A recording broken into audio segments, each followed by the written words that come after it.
कक्षा 8वीं के सभी विद्यार्थियों के लिए आज की इस क्लास में हिंदी का प्रथम भाषा का आपका जो पेपर है वो 24 फरवरी के दिन होने वाला है।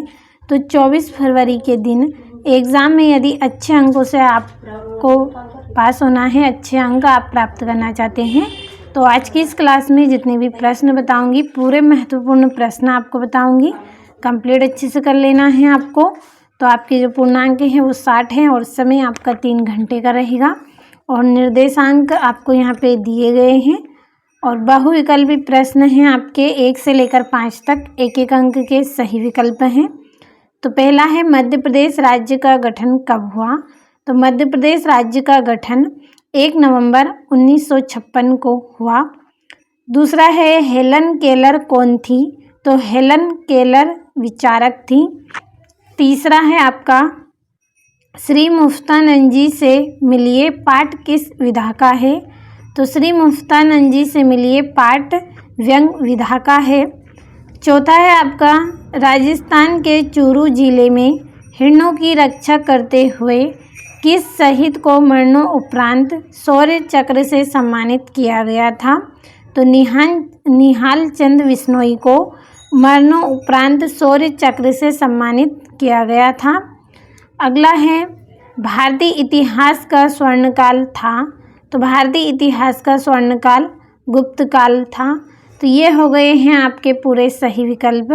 बढ़ते हैं अगले प्रश्न की ओर। तो आपका जो अगला प्रश्न है उसमें रिक्त स्थानों की पूर्ति कीजिए। सभी को मैंने पहले ही भर लिया है ताकि समय आपका बचे। तो चलिए जल्दी से छठा प्रश्न पढ़ेंगे। रामचरितमानस की रचना टेडेस ने की थी।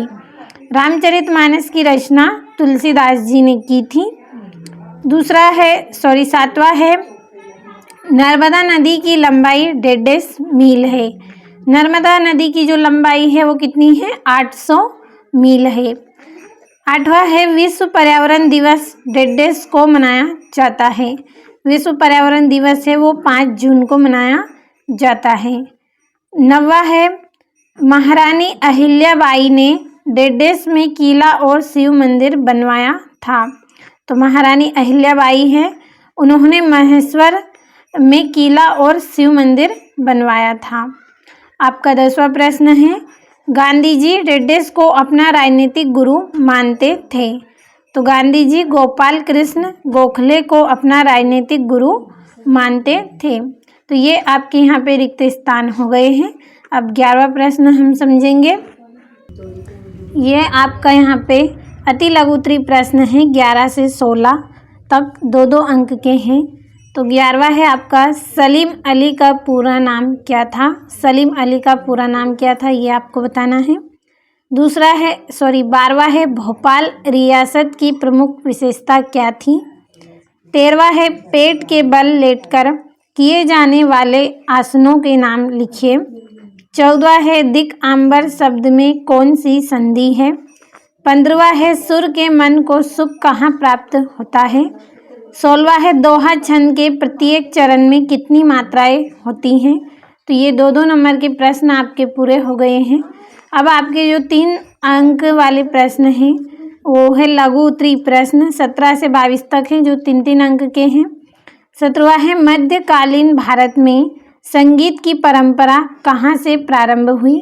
इस स्थान पर संगीत से जुड़ा कौन सा आयोजन होता है? 18वां है पृथ्वी अपनी धुरी पर चक्कर लगाती है। इस कथन को आर्यभट्ट ने किस तरह लोगों को समझाया? 19वां है आप अपने विद्यालय में या आसपास पेड़ पौधों की रक्षा किस प्रकार करेंगे? 22वां है नवपाषाण काल में मानव किस प्रकार प्रगति के पथ पर अग्रसर हुआ, समझाइए। 21वां है अपने मित्र को पत्र लिखिए जिसमें आपने कोरोना महामारी के दौरान क्या किया, स्कूल गए बगैर कैसे पढ़ाई की और आपके कार्यों का मूल्यांकन कैसे किया गया आदि का वर्णन हो। 22वां है आपका गांधी जी के पसली के दर्द से पीड़ित होने पर डॉक्टरों ने क्या सलाह दी?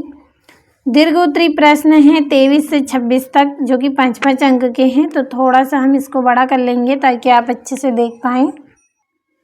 23वां प्रश्न है आपका निम्नलिखित गद्यांश की संदर्भ प्रसंग सहित व्याख्या कीजिए।